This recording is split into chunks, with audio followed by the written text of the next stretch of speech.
The K2 is a large diaphragm condenser microphone that is vacuum tube operated. What does this mean? This means all the amplification that takes place before it hits the preamp is vacuum tube, meaning we're getting a really warm, lush sound.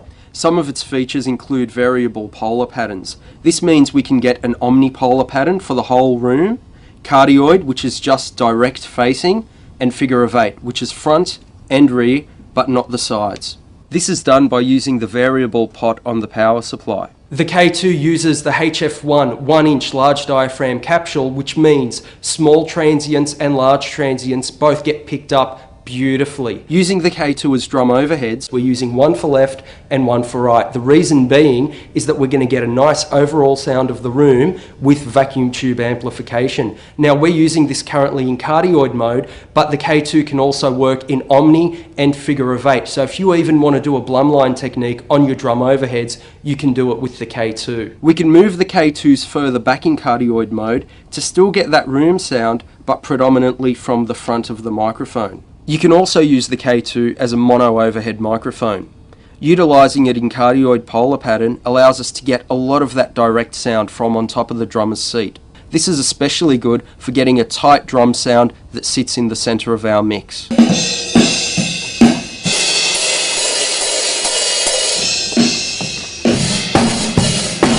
Let's listen to the K2s as close overheads. As you can hear, the K2s pick up a full frequency range. They also get a fair amount of the room's acoustics.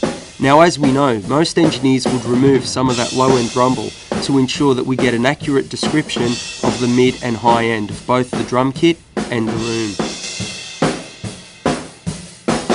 The K2's diaphragm and its high dBSPL rating make it really cool for snare, and that's one of the main instruments on the kit that I like to use it on.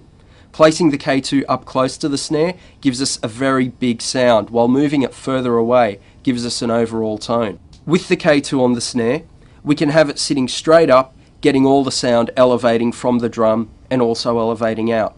Or we can actually have it on a tilt, where we have the diaphragm pointing down towards the skin. This accentuates the proximity effect, which basically means we get a lot more low frequencies in the sound.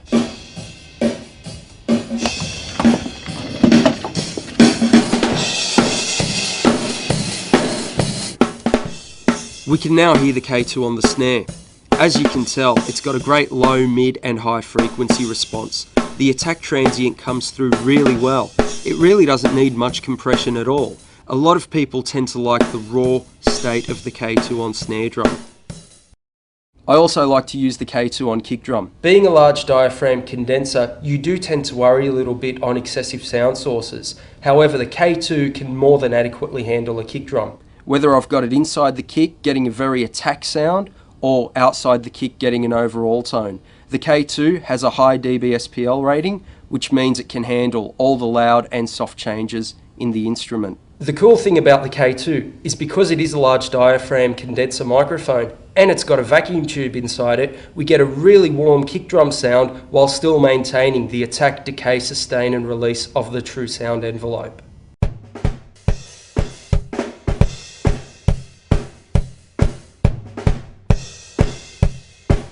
As you can hear at the moment, we've got the full drum mix going.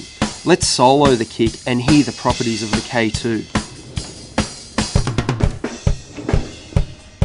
As you can hear with the K2 on the kick drum, we get a lot of that low frequency. That is especially due to having the kick mic so close to the kick skin. We emphasise the low frequency effect and make sure that we get all that nice low end rumble that we need for the kick. You can also hear that the kick's got a lot of mid and high frequency content available. Using any kind of equaliser, be it a board equaliser or even a plug-in, we can scoop out those mids, emphasise those highs and get a very clicky, punchy kick drum sound. Or we can leave the mids in there and get a very warm overall tone.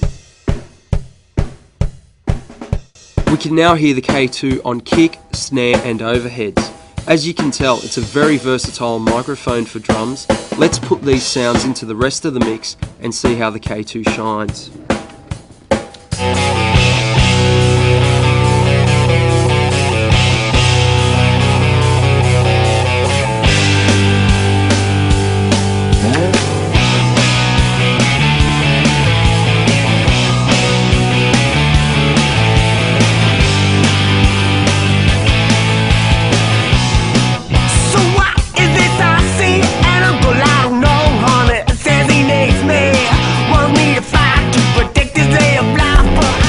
to the left and he leans to